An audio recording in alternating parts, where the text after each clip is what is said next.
is here, and usually Arthur, are you there? Oh. Hi. Are you taping now?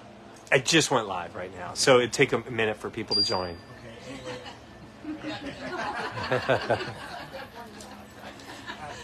Ruthie sends her love, and she wants to make sure that we always have this thing that she can join remotely. She's doing well. Her daughter's coming down on Monday to do some future planning kind of thing, so we'll see how that goes, because as dharmic as Ruthie is, she also is a stubborn horsewoman. That's for sure. So there should be some challenge. Hi, Ruthie, are you there? Maria and I are going to spend this afternoon with her, so we'll see what happens. It's good. Anybody else have an announcement? And otherwise, it'll be a story. Yeah, maybe I'll. This November, I'm leading a trip to Nepal,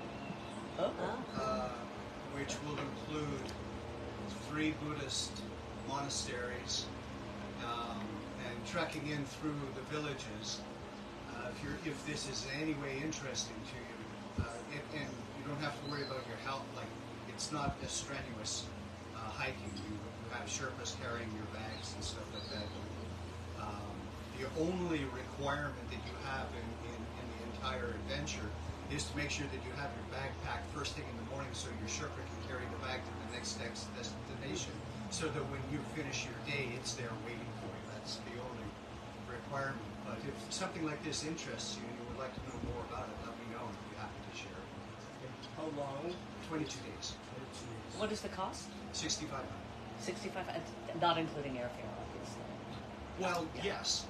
It includes helicopters and airplanes in the country, Nepal. but not getting there. But not getting there. All right, all right. That's Kathmandu to Kathmandu.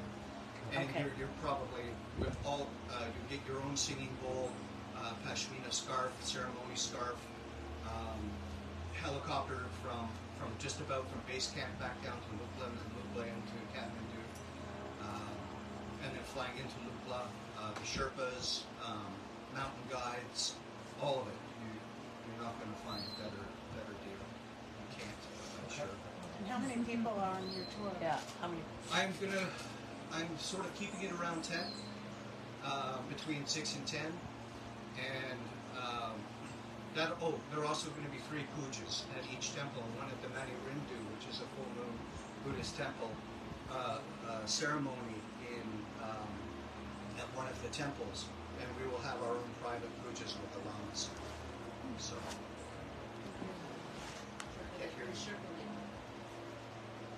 the woman who will be leading, helping us through the hiking thing, is probably renowned as the greatest female climber in the world. In 2018, she climbed Everest because she just wanted to climb Everest, and she has what she brings to it is a spirituality, not mountain climbing. I mean, she's awesome. She's a Sherpa, which means she's Nepalese.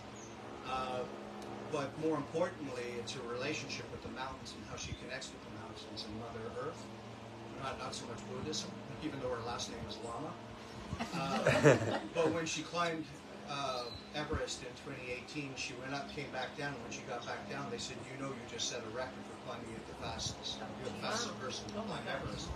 And she went, oh, that's nice. Anyway, so now she's in the Guinness World Book of Records. But that's not the amazing thing. The amazing thing is while she was doing the climb, she stopped because somebody had fallen into a crevasse, and she went into the crevasse, rescued the person, pulled them back out, and then continued with her climb and still broke. Wow. She's a mind-blowing woman to her company. Inspiring for all of them. Yeah. Tell good Mark if you're interested. Lisa, are you going? I'm not sure. I have a challenge with walking distances, so I would go up. It wasn't walking. I'll train.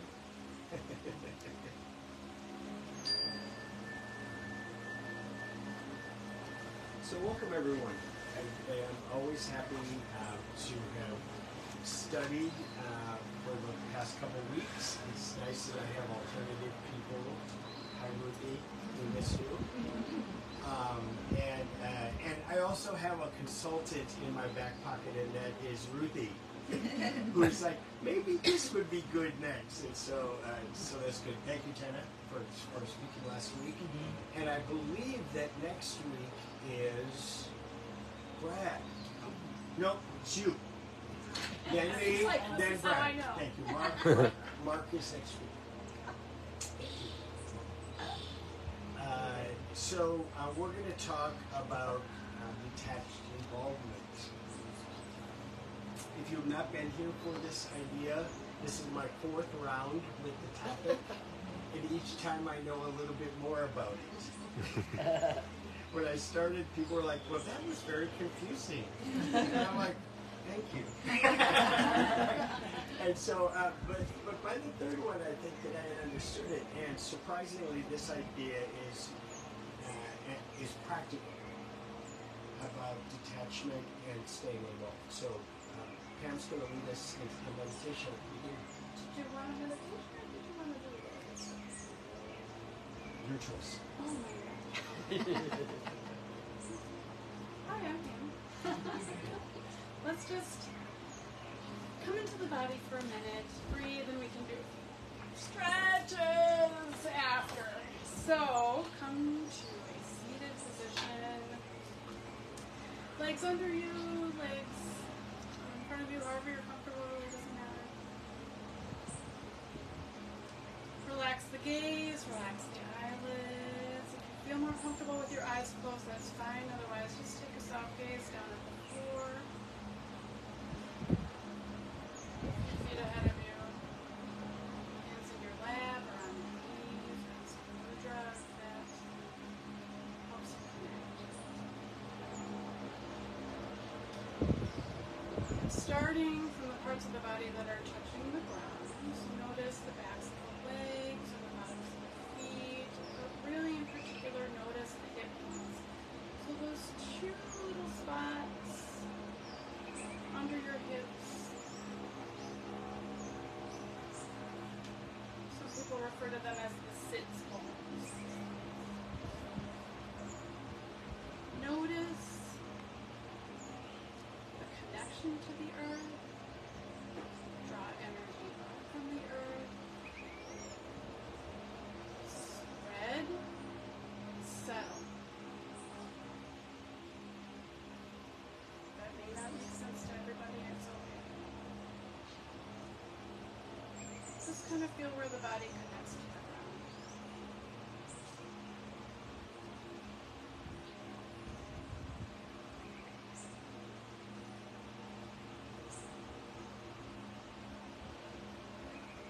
Notice the tailbone also reaching towards the ground, drawing energy up.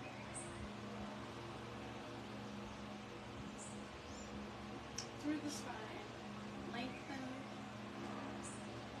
through the small of the back, mid-back. If you want, you can even visualize vertebrae like tiny building blocks stacked.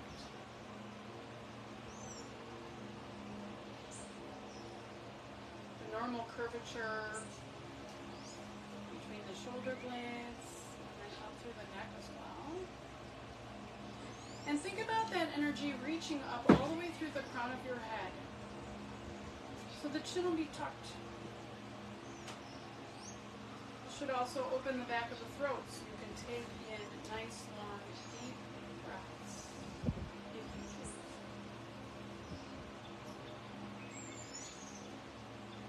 You can also choose to just stay with the natural breath. Whichever. Bring your attention to the breath for just a moment.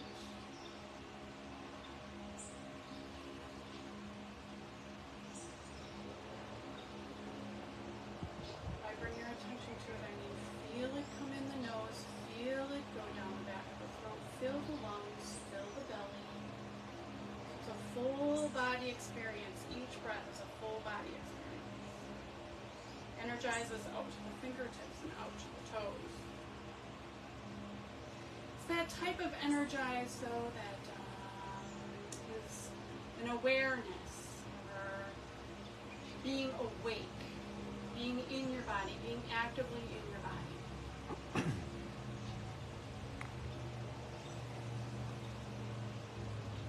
One more deep cleansing.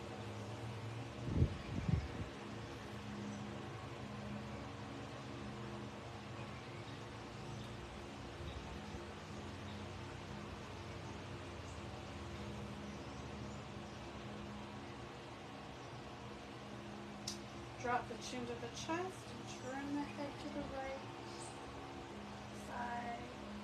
Inhale through center, turn the head to the left of the side. The face.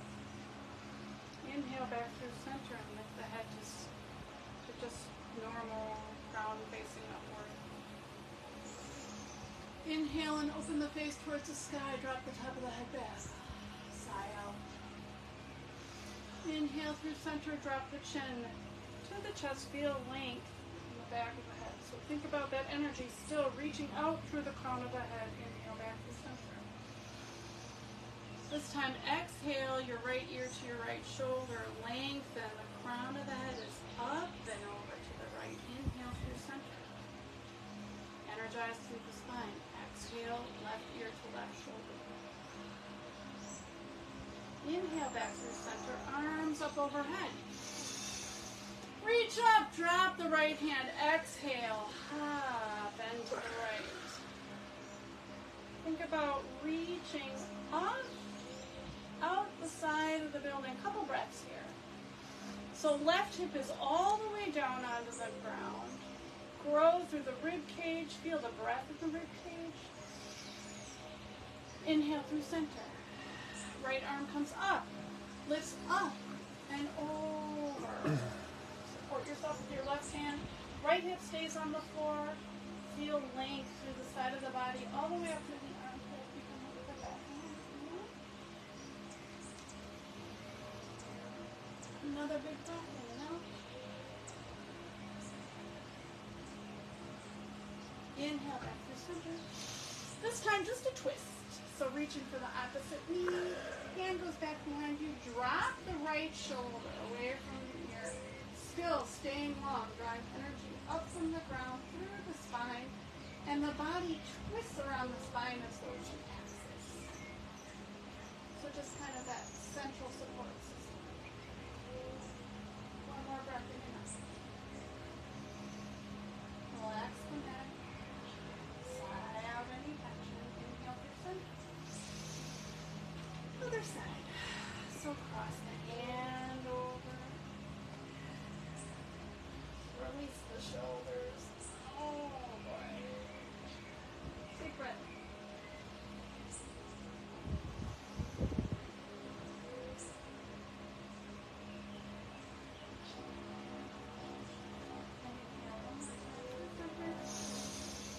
Hands down to the heart. Namaste. Namaste. Or letting you be present. Thank you. Thank you. Kind of an expert at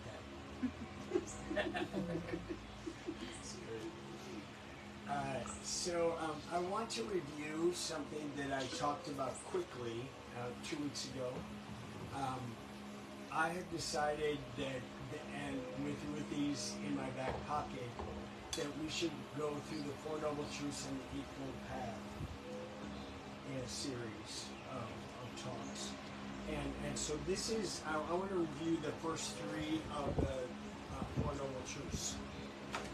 The first of the Noble Truths says that we struggle in life and are ill at ease with life. It's a regular pain that we feel, a regular tension that we feel. The second Noble Truth says that the cause of this tension is attachment.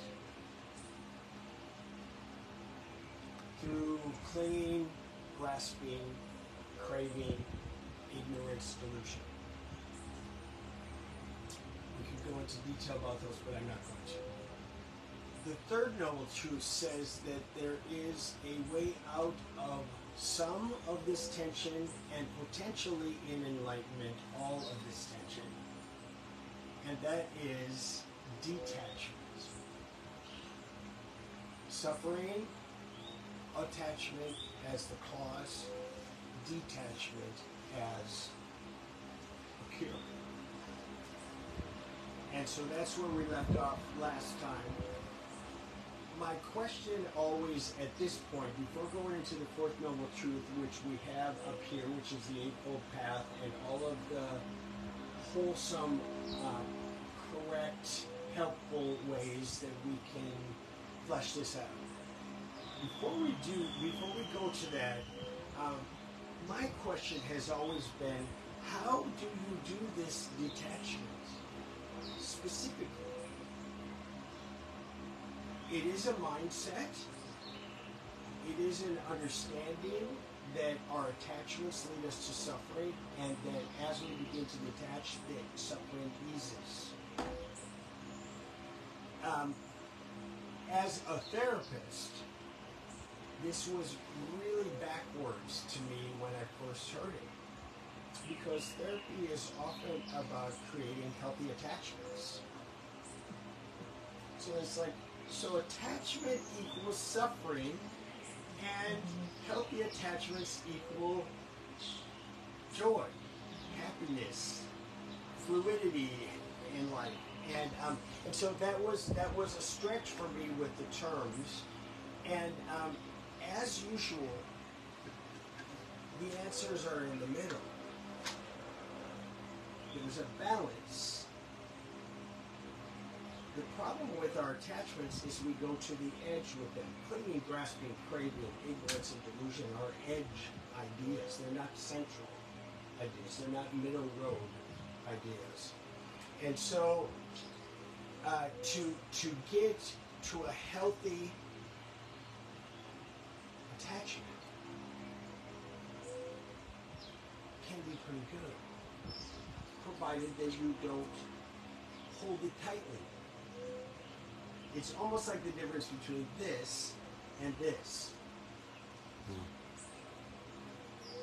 If you have, let's pick any of the attachments we might choose.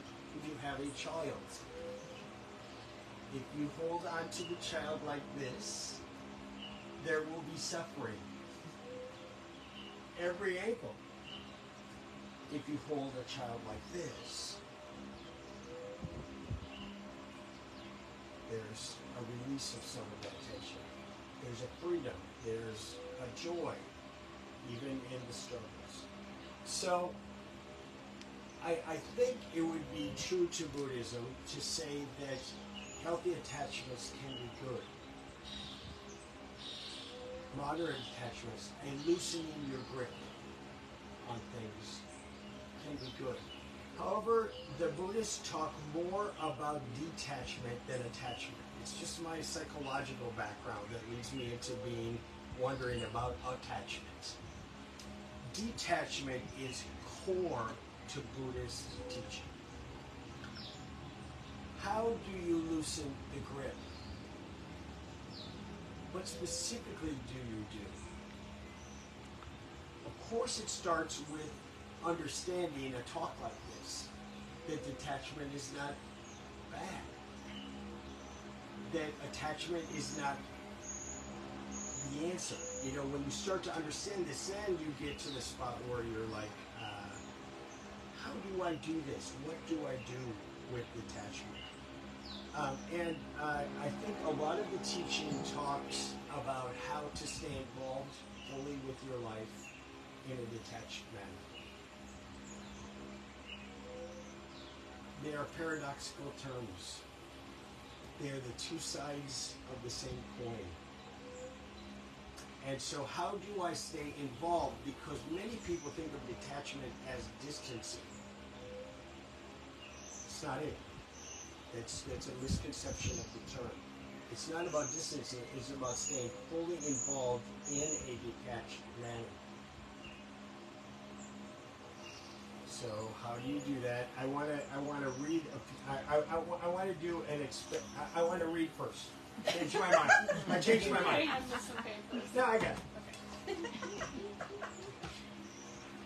I want to read something that actually I put together for these other talks that I did on this topic. And I just want to read it because I think that it's really well written. It's written by other people besides me. So it's well written. How do you find the balance between connection without clinging and detachment without isolation?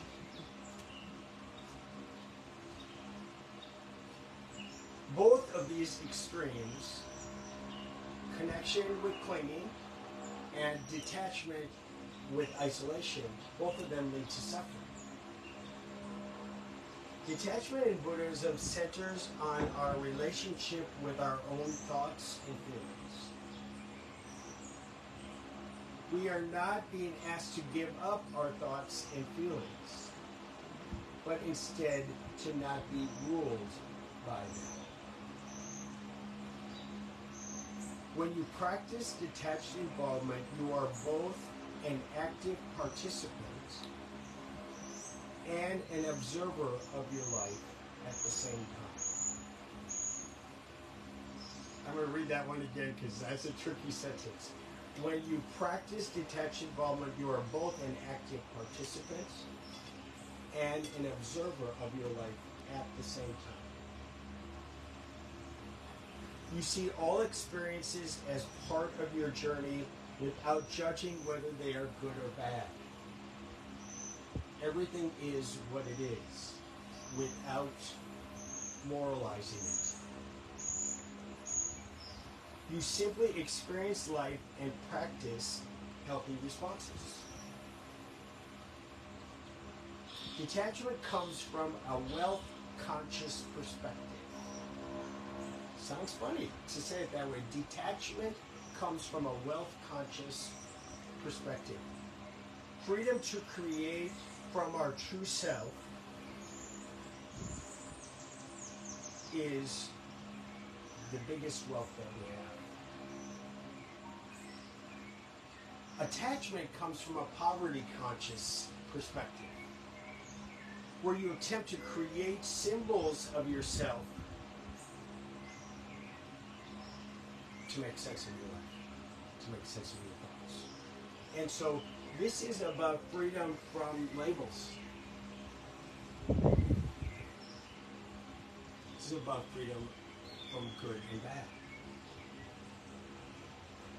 This is about a wealth consciousness by which you continually work with the inherent goodness of yourself. Lorraine and I were talking this morning as we stopped at the bakery about the difference between other religious teachings and Buddhist teachings, and the difference largely is the wealth is found here in Buddhist teaching. Often in other religions the wealth is found out here and you need to absorb it in. And so that external or internal Buddhists would say this is an internal process by which you return to your innate goodness. That is, when you get to the core of it, it does not have labels. It is what it is. You are what you are. If you live in that consciousness, that writer said that is a perspective from wealth. So I want to do a little experiment. Mark, you sometimes put some things out here. Brad puts some things out here. I did feel left out, so you can help me with two of the So I'm going to put four things. This is not new to me all over. These words here are new to having done this. Oh. I often do this with. Here, let's just find some things. Need some paperweights. Paperweights. Okay. So do you see? Can you see the words? Those of you in TV land. Choose, evaluate. You could be like Vanna White. I need a fancier dress. Here. Okay. Nice. Okay, thank you. That's exactly that one. There we go. Oh, there we go. Look at Beautiful. I would phone. Okay. Courage. That's what those How do you stones are make it for. work in the jungle? So here's 4 things that are a part of detached involvement. I would like some opinions in the room as to an order. What's the last one? The last one is choose. So here's the Choose? words. Choose, evaluate, act, observe. Would someone like to put them in a different order? We have to move the Okay, things I out. gotcha. Okay, Vanna? Yes. You got it? You got to move the letters. Oh. Okay? Lynn, go ahead. What's that last one? Choose. So observe, evaluate, choose, act. So, Mm-hmm. why do you, okay, so why do you say that, Lynn? Can you kind of explain what your thinking is on that? Well, first you have to observe, make sense of what is going on. Okay. You cannot choose, act, or evaluate without observing first. Okay. What is it we're attending to? Okay. Then you must evaluate what's going on, Okay. what options you have. Okay. Depends on what we're talking about here. Yeah, we're talking And generally. then Yeah. you choose a course of action Yep. from your options after you observe the value, and then you act. That is what I want to teach today, what you just said, okay, as a 4-step process by which you work detached involvement. Okay? So, you got the right answer. However, yeah, Can I put evaluate at the end? Oh, let's hear it. Oh, okay. yeah. Actually, this is my next thing. Okay. So, I think it's messier when you start moving this around differently. So, do you want to make it messier? Absolutely. Okay. Good. Okay. So I'm in agreement with Or do you want to leave it observe, Yeah, who knows we're not talking choose, this. act. However, evaluate takes us back into observe again, because as creates a cyclical event. If I do something and I observe something, I make a choice of it, I act upon that choice, and then if I evaluate how my choices have reverberated out within the environment and my responsibility or anything like that, it puts me back into observe. Okay, got it. I think we need 2 evaluates. Yeah. I think we need another evaluate here, but that makes total sense that it brings you back around to the next cycle of this. Or you could argue, I mean, you could argue that you don't need 2 evaluates. That you observe, you evaluate, choose, and act, and that at the end of your action, you're automatically back into observing, Yeah. which, and then evaluating, and that it just automatically circulates. Okay, could be. The observing role could also contain evaluation.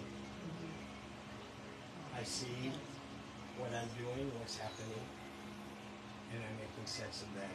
Then I make choices in that, and then I evaluate. I think we need a couple of evaluates to make sure that the basic detachment in Buddhism, often taught, and this fits really well with psychology, is that we become, as I read from the other person, first we become an observer. We observe life as it is. That's the beauty of Buddhism. It is not life as it's supposed to be, or how it will be in another life or in another time. It's current moment. I'm observing what this is, and if you do it without judgment, it is what it is. That's true, like core Buddhism. It's yes, that is it, provided that you're observing with clear eyes. Then the evaluation process is, I wonder where that comes from. my thought about that? That's where we get to put judgment in there. Curiosity. Kidding. Teasing. We got to get judgment in there somewhere. Come on. Well, I would say curiosity. Yeah. Well, Yeah. judgment is a tough word, and Yeah. Ruthie, you and I have talked to many groups about discernment versus judgment. So you discern what is you read. You read yourself. You read the circumstance, and you try to make meaning of it. Mm-hmm. Judgment seems like then you get into the right and wrong. Yeah. Yeah. That word No me gusta. implies that. So if you can do discernment in your evaluation, you're probably in a better spot. But you observe both what's happening out here and what's happening here. In your thoughts, especially your thoughts.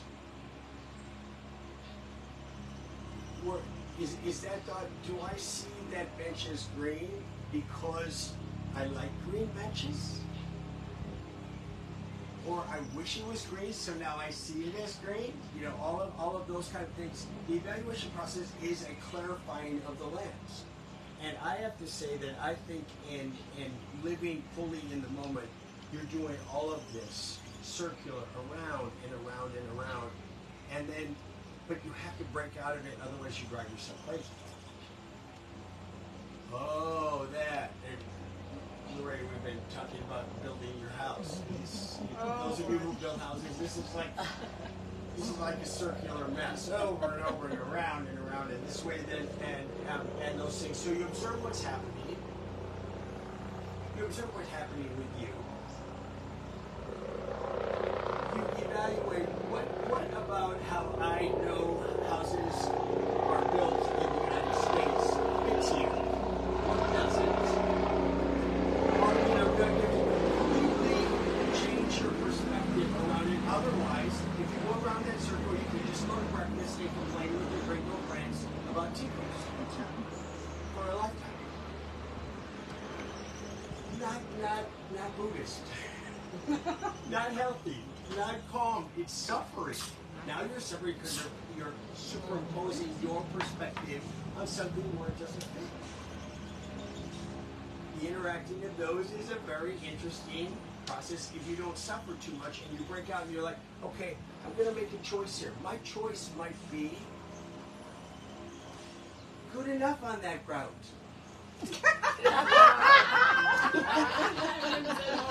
You're all laughing because you know these stories. Good enough on how that ground's put together. Or I think I'm going to need to have them change that. I like the lamp Lawson. I like a socket up the wall. Oh my God. Oh, So interesting. I observe it, I evaluate, and I can lead to a lot of suffering there. But if I evaluate, and I'm like, what are my choices? What are not my choices? All of a sudden, you're working with a calmer and more workable brain. And then if you act from this process, you have a better chance of this being a good action. A responsive reaction rather than a reactive. So how do you do that? 4-step process. I'm going to go back. I'm going to not go to your complication, Mark. I'm going to go to just. But I do think it would be a good 5th edition. If you become an observer first,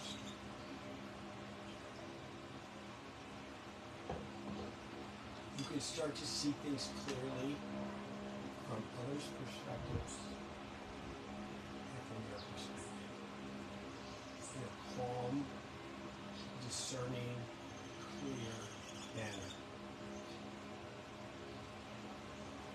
This is completely foreign to how the world works. This reactive world we live in. So this is why Buddhism is such a gift. This undercurrent of these kind of ideas where you observe neutrally here, you observe neutrally here. You dig in and you circle these around for a while. And then I'm going to add one thing to the mix. time. The luxury of time. If you do this circular process of observing and evaluating, you'll know when it's time to break out of that circle. You'll know when you're driving yourself crazy and you're not thinking clearly anymore. It might be one time around. It might need to be 4 times around. You might need the input of others in your circle as you're observing and evaluating to just check yourself out. Am I seeing this clearly? In other words, it's always good to receive other people's input. Doesn't mean that you have to agree, you have to do it, but to receive it is a sign of help. But you take your time, especially if it's something big, You mean before you act? before you even choose. Okay. I think when you give yourself the luxury of time, your choices also have a better chance of being a more helpful choice. If you've read Hamlet, this is all about his inability to act, right? But this is Hamlet in a nutshell, right? Explain, because I love when people Well, bring in other he sources. went back and forth about whether he should be killing, was it his Claudia? Yeah. Yeah. And he just couldn't act. He could not act. So maybe he had too much time. I Could don't be. know. Maybe Could he be. had too much time. He just never came to that resolution. Uh-huh. And it drove him crazy. You drove him crazy, and Yeah. in the end, isn't everybody dead on the stage? Everyone's dead. Yeah. See, I remember the ending. Yeah. I'm not sure of the thought process in my mind yet, but I want to take this inward. Because we talk about observe, evaluate, choose, act. Totally. I mean, it's 4 steps. Everybody loves 4 steps. It's easy to stick to that. But there's kind of like a how. There's kind of like a how that's left out. And I would say you don't really need a 5th paper. But there's a connect over here somewhere. Maybe it's like here. So, yes, you have to do this, yes, you have to do that, yes, you have to do that, yes, you have to do that, but how? Uh-huh. So in order to observe non-judgmentally, the how is to connect.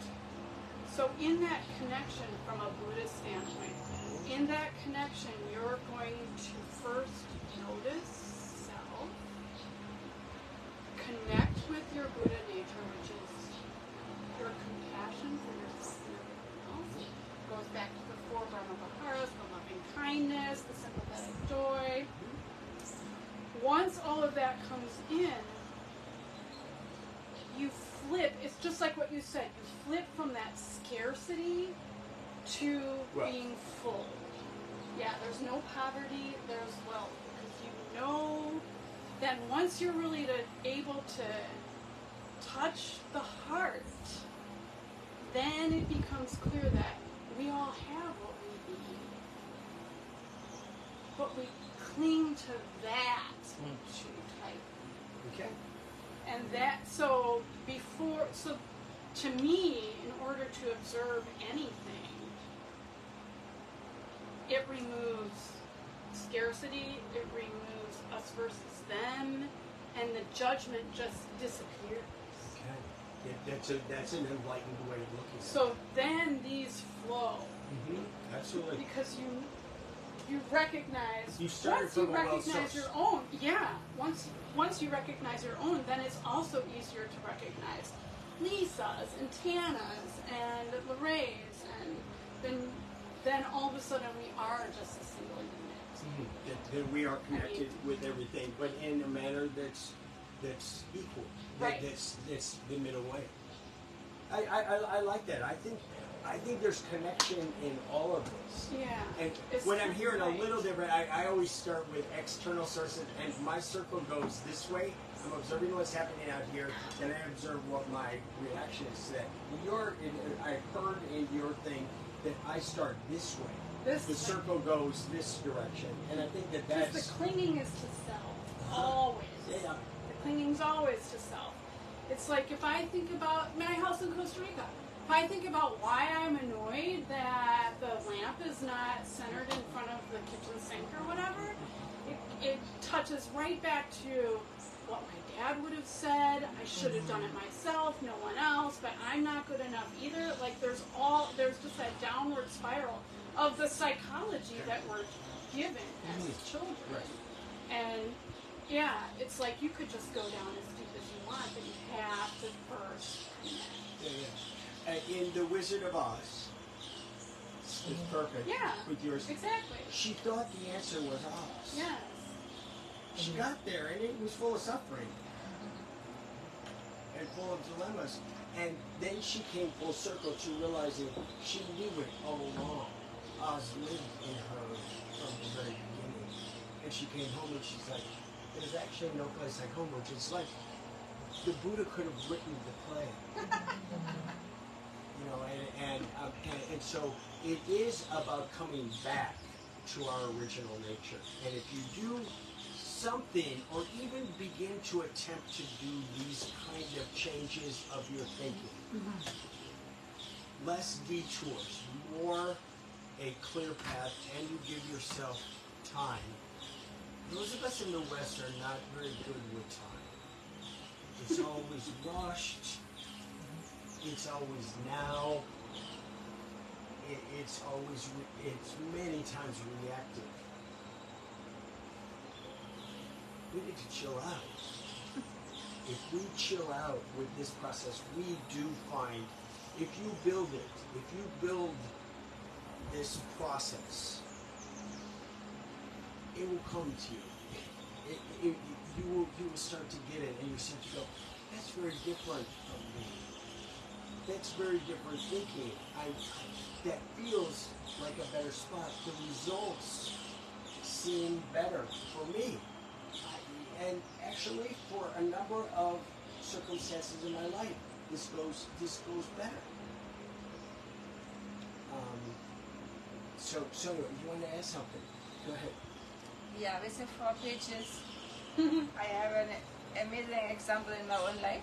Sure. I didn't know about all this deeply, but Costa Rica. In Canada, giving instruction to Zoom every day. And what was our intention?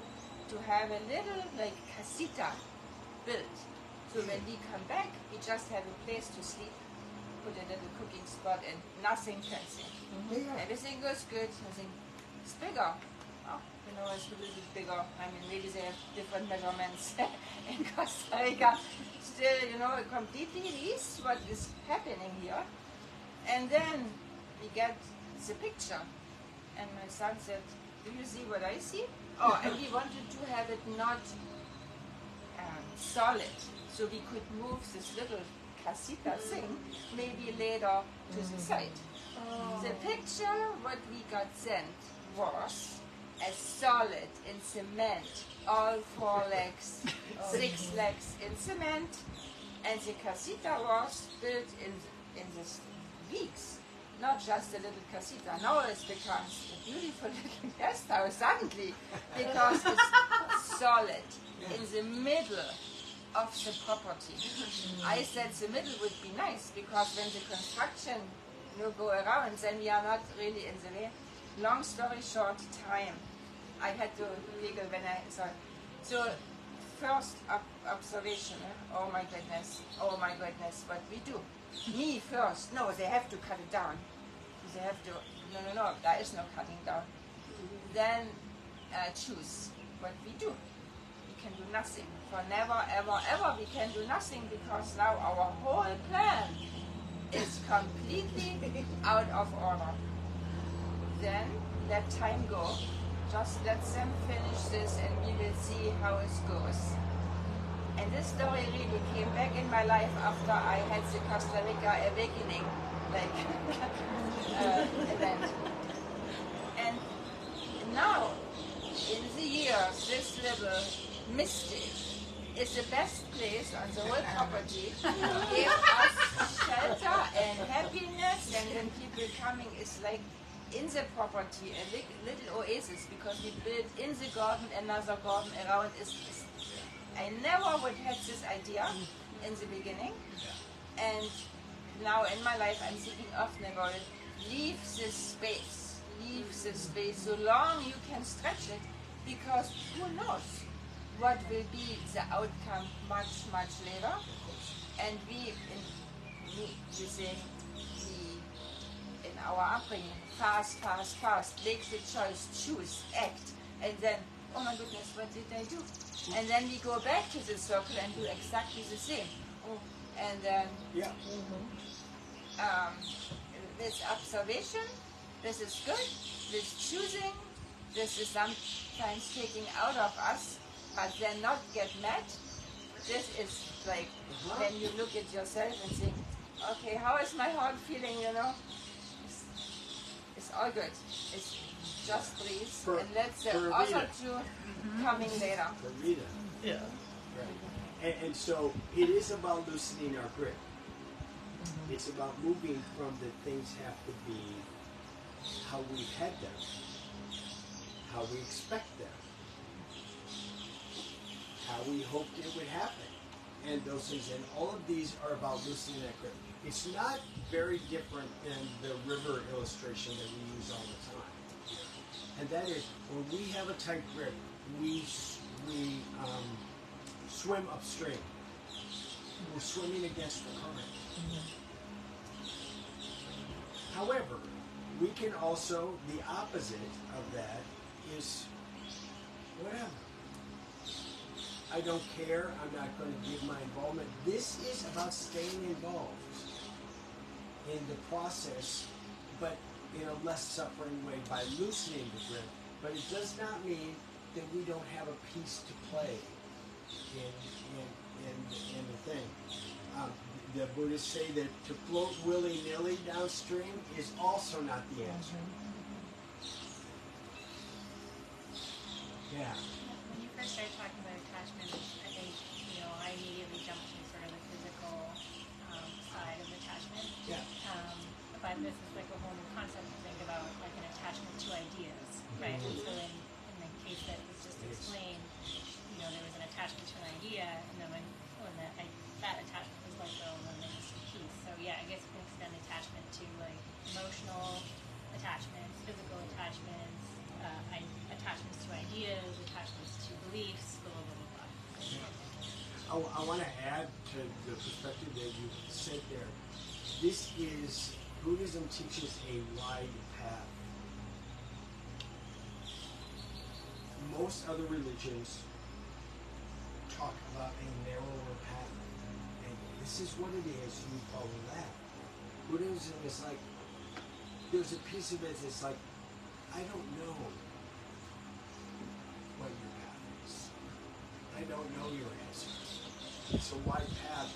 Find your way, and these general principles and these general ways of doing it are how to do it with less suffering in a more enlightened way. And so this paints a big, broad picture. And then when you get into some of these specifics, everybody can figure out what seems to work here. Actually, this 4-step process is just something that as I listened for 8 years now, this makes sense to me. That's why I'm presenting it. How you do that and what you put in here. Being a dual observer, though, where you see life as it is and you see yourself in life as you are, that's good. That it's important to know, to do a process of understanding where things come from and why you're doing this. I'm wanting the property because I had the idea in my head and this is what I expected of you. No, the evaluation is, that worked for me then, it's not working for me now. And then there are people who just sit in this process. You can be a guru and just sit in observing and evaluating all day long, and then what good are you? So you have to make real life choices. This is real life. But when you do this process of being more enlightened in the process of your thinking and how your emotions feel with that, then I think that these are cleaner. Doesn't mean people can't mess with your choices. Circumstances can't mess with your actions. They can. but it doesn't mean that you're clear on the path of it. And also, you give yourself the luxury of time. That's very Eastern versus Western. If you don't know what to do, it's probably time to sit on a cushion. Other thoughts? Yeah, John. It's a good process, and the way you've broken it down and emphasize time. But it seems to me like it's there are a lot of challenges in going through it. Yes. One of which is time, but it's not the only factor. Because I want to ask you a question. Do you see this as a more rational process or a more emotional process? I see it as both, but I think it leans towards the rational. Yeah. And yet we're not putting all the time in rational mode. You're not? People go straight from observe to act all the time. They do. Or they just act randomly. And you're like, why did you do that? I'm like, I don't know. Right, I feel like sometimes they just go straight to act, right? This is on fire. You're a person, and you want to know something. This is full. This is if you have expectations that the whole world is going to do this, now you're going to live in suffering, right? And so the only thing that you can do is do your process of this, and you hope, or you just let it be. If it spills out to someone else, great. If it doesn't, okay, that was good for me to have done the process. So I think it is about changing your mindset. Yeah. So that's very rational. But which of those steps would you see emotions playing? Which one's that again? Even These two. Okay. These two. I think emotions fit in. You observe what you're feeling, your initial feeling is about that. And as you evaluate, you might be able to adjust your feeling. You can adjust your feelings. You know, I observed that I'd like to hit somebody now. Maybe it makes more sense to John if this was investigated. That's kind of what you do for a living, you know? It really is the Because same it's word. investigate, you know. Totally, you're your own detective. Yeah, you're your own detective. Absolutely. But coming down to choices and choosing what choices to act on, seems to me that one of the biggest choices we have is, am I going to lose my temper or not? You know, that's very emotional. Right. And Yes. you can say, no, in light of my evaluation, that wouldn't be productive right now. Yeah. So you pull back and choose a more rational, cerebral approach. Or maybe with compassion, show compassion, because that person's been through a lot. Absolutely. I'm not going to get anywhere if I lose my temper. It would be nice if it was 1, 2, 3, 4. It's never It feels quite. like a trapeze act. It's never 1, 2, 3, 4. Everything's always in the end. But I do think to gain your perspective, to pull yourself in, to make the best choices, whether it's right or not, I don't know. But what you think of as the best choices at that moment. I think that all of this enters in. Does your intellect enter in? I think crucially, if you talk yourself out of going down that anger detour, is only going to lead to trouble. It's not going to lead to. It leads to a dead end. It does not lead to odds. Yeah. For myself, I feel like I'm almost two people. I'm the conditioned Tana, lives in the West, had to take care of myself. Anger is right here because I might need it. And then there's Tana who's been exposed to Dharma, who spent a minute on a cushion, who's trying to become a more compassionate person. And at any one of those points, if I commit to doing this, I'll find the higher me somewhere in there. It might be at the observe level, it might be at the evaluate level, it might be in that timepiece. If I just race through these to act, there's a good chance conditioned Tana is going to be the one that comes to the table, and that's not good for anybody. And also it's a muscle, right? It's a muscle. If I just tell myself not to react too quickly, and I become successful, and I take the high road. I become proud of myself. Self-loathing diminishes. Self-care increases, and I get better at this as I go. So I think that time piece too could be anywhere. Observe. I'm observing, and I'm feeling very chewy. Maybe I should stay a little longer here and observe. So that I don't know what I'm saying. I'm going to stop. Tana, it fits beautifully with that short Buddhist story that I told before. Do you mind me telling it one more time? Because it's exactly what you were saying. And that is, there's a grandfather and a grandson walking down a path. Wise grandfather and grandson walking down a path, and a wolf goes in front of them. So they wait. The wolf goes on. So they are going down, and the wise grandfather goes, here's a moment to teach. And so he says to the grandson, there's a good wolf and a bad wolf in each of us. They continue to walk. The grandson's pondering the idea. And then the grandson says to the grandfather, which one wins? And the grandfather says, the one you feed. The one you feed is the one that wins. So you're talking about higher ground. You're talking about conditional nature versus unconditional nature. The West and the East, all of those things, the more you practice it, the more your muscle memory is like, this works. That seems more natural. I'm taking my time. Ray, you want to add something?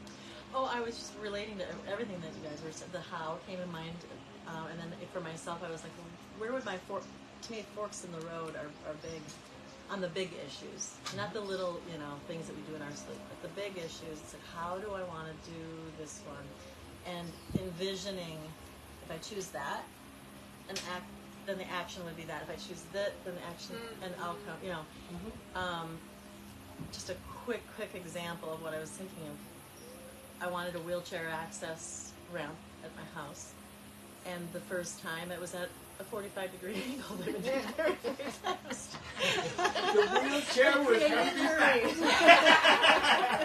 And I looked at it and kind of chuckled, and I'm like, okay, there's no question in my mind that I have to choose to act to change that.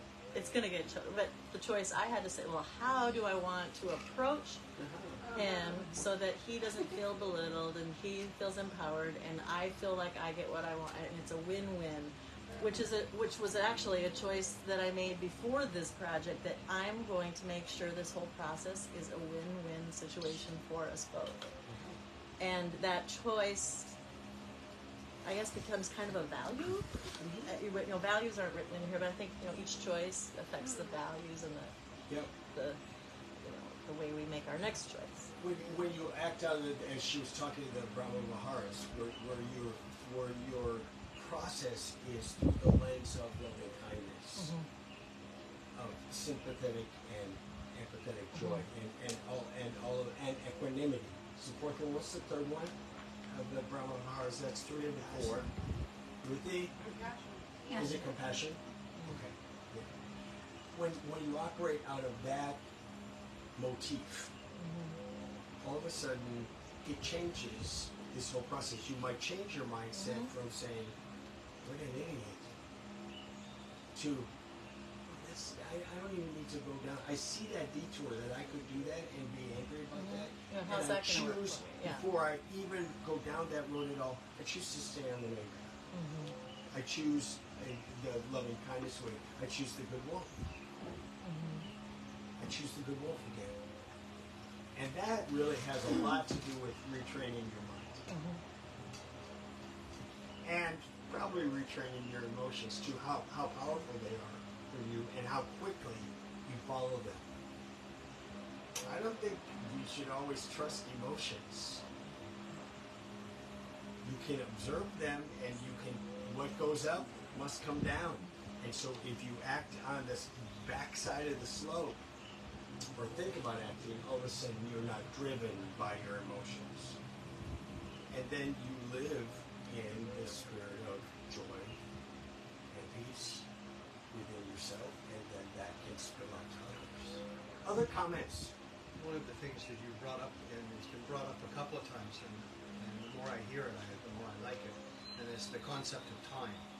You know, in the six perfections, patience is one of the six perfections, because in the patience, you're not in a hurry to do anything. And one of the things that we learn in that period of time is it takes a lot of energy to be angry, and it takes a lot of energy to hold something in an unbalanced way. But if you add time to it, the energy that it takes to hold that energy dissipates, and what you're left with is actually a truth. And the truth helps you make the choice on what to do next. So, you know, putting time in anywhere you have it there in the middle is great, but you could be putting it in almost. Absolutely. Yeah. It's the whole deal. Give yourself time in your observation. You know, let's spread these all out.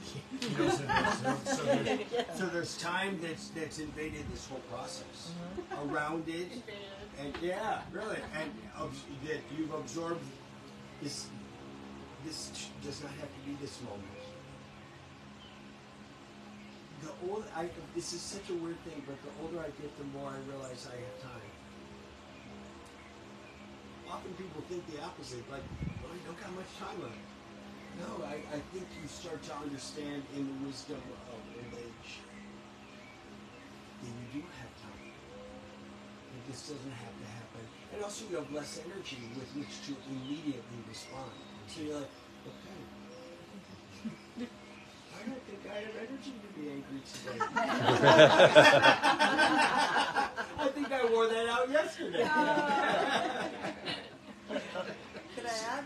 The other piece associated with time and associated with attachment is that the suffering of attachment is very much associated with the impermanence of things. Yes.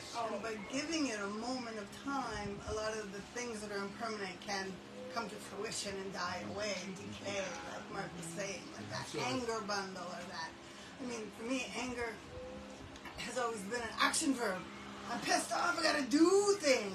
Yeah, so giving moments to that allows whatever was going to happen with the situation to somewhat unfold as well. It does. It's beyond your control.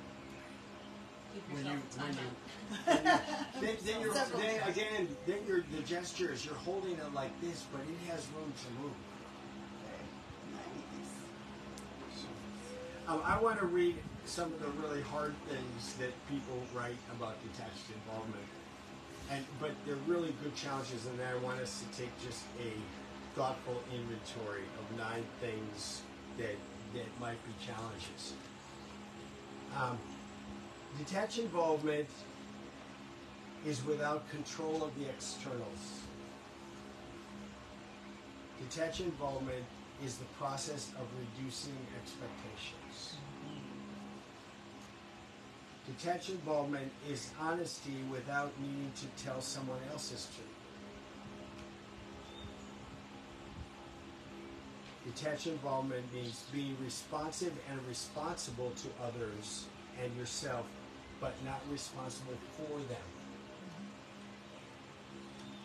Detached involvement means connection without clinging, without craving, without grasping, without being on the hamster wheel of that circular process. Detached involvement is to acquire anything you have, everything that you have, that you relinquish your attachment to it. You're reducing your attachment to things and to your life as it is, because it's going to change. Detachment comes, I did the wealth conscious thing already. So I want to do this little inventory. Do an inventory in your head. If you're going to take this inventory, which I did pass out at another time,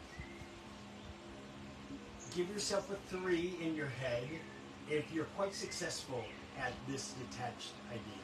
Give yourself a 2 if you're somewhat successful, and 1 if you have a little success with this. Okay, 3, 2, or 1 in your own head. Detached involvement means taking nothing personally.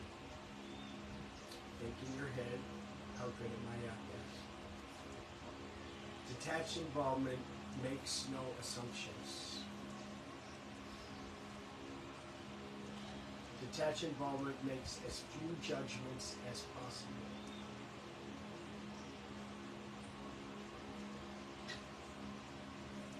It means to let go of the need to be right and control things.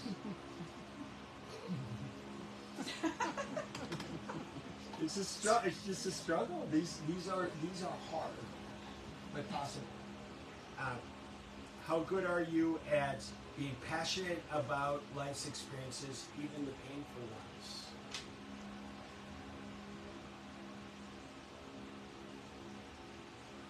Giving your gifts in what you are doing with no expectation in return.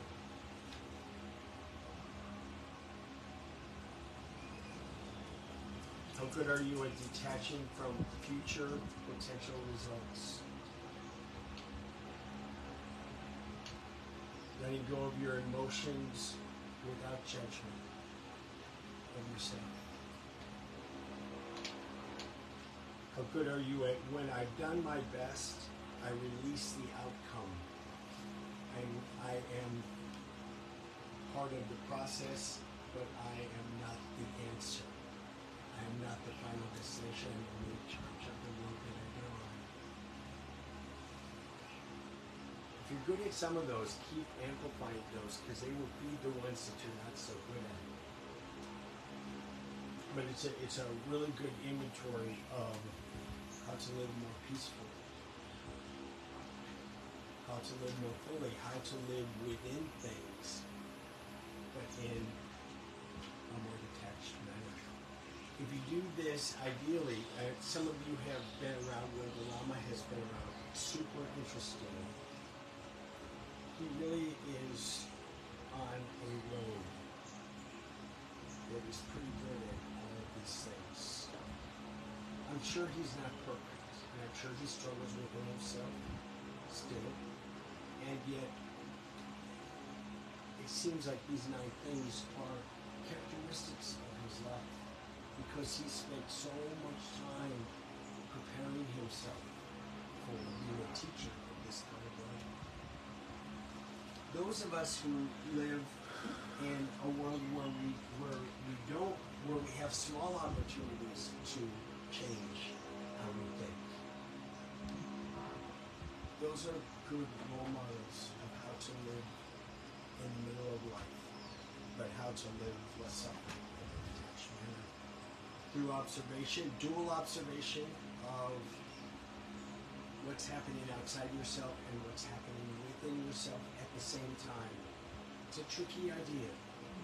That you can see yourself and see your circumstance all at the same time.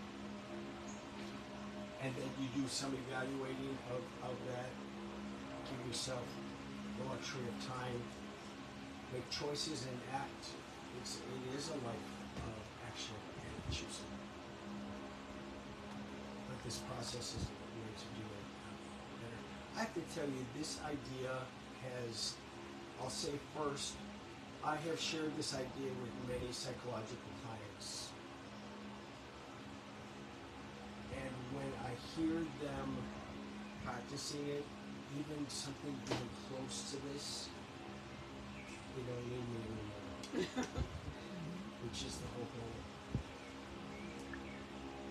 But personally, I have just come strides ahead in being able to do this. I'm from attached people, and I form strong attachments to things, and I have strong opinions and leadership in all those things, and this process has helped me to loosen my grip. It gets you to a different spot. And Costa Rica is a perfect environment to get to that spot, because it's in the air. The jungle is asking you to do this. They'll challenge you every step of the way that you're in control. If you think you're going to control the ants, good luck to you.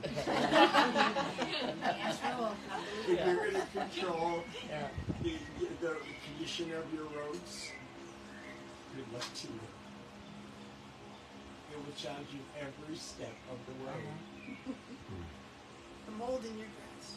Oh my God. all of those things, but that's the gift. The gift is it's asking you to relinquish some of those controls and that you live within it rather than above it. And in your past expectations and your future expectations, and we live in this. It's good stuff. Use this if it works for you. It's the Buddhist buffet. Help yourself. Enjoy. That's for you, Ruthie. The very first thing that she said, I know that you have a religious background. And she goes, you don't have to buy all the things that I'm saying. I'm like, oh, that's good. And she goes, but if there is something good, hold on to it. Come to the buffet. What looks good to you, eat it. It will help you. The other thing, and if those of you have religious backgrounds like I have, Buddhism doesn't ask you to leave your religion. It just asks you to add this component if it makes sense to you. If you'd like to suffer less. Should we do loving kindness meditation? Did you do one last week? What? Would you do one again? Sure. Okay. Let's do a meditation. So fortunately, everybody here has a pretty good idea where we're going. The 5 people, the first one being self, and the 5 points to consider through each of them. I'll just suggest to you. And so as you sit quietly with your eyes closed, see yourself sitting in front of yourself. And in your mind you can repeat after me with just listening and embody it. And what you're going to say to you is, may you be well. May no harm come to you. May you live in ease and grace and equanimity. May you be happy. Next, the first person that comes to mind when I say the word love, whatever that is, see that person in front of you. And again we repeat, may you be well. May no harm come to you. May you live in ease and grace and equanimity. May you be happy. Next are what I call the angels that walk among us. They're the ones that hold the door open for us as we walk through. We don't know who they are. We may not even have acknowledged them. They nod as we go through, and then we carry on in our life. We never see them again. Or perhaps it's somebody that you know, perhaps you don't know their name, but you appreciate them all the same. And again you say, may you be well. May no harm come to you. May you live in ease and grace and equanimity. May you be happy. Of course, in life there are people that may not see the things that we see or see it the way that we see it. And that can encourage some emotions. And equally to them, we say, may you be well. May no harm come to you. May you live in ease and grace and equanimity. May you be happy. And if you'd like to put your hand on your heart or open, there is a consciousness that is through the entire universe. An unfathomable amount of beings, all interconnected, of which we're a part of. And to that huge collective, we say, may you be well.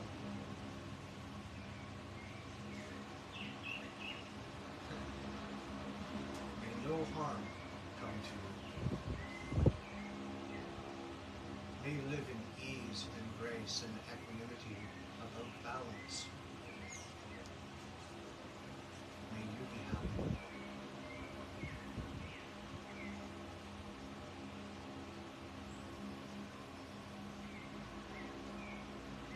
When you're take your breath, feeling your rib cage opening, maybe your shoulder blades meeting at the back as you let this full breath of air come in. And just slowly release.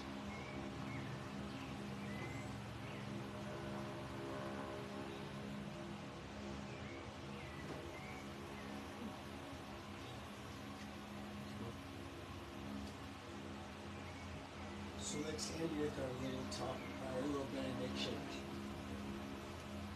Go in peace. Go in peace. Go making peace. Go making peace. Living gently. Living gently. Loving mightily. Loving mightily. And bowing to the mysteries. And bowing to the mystery.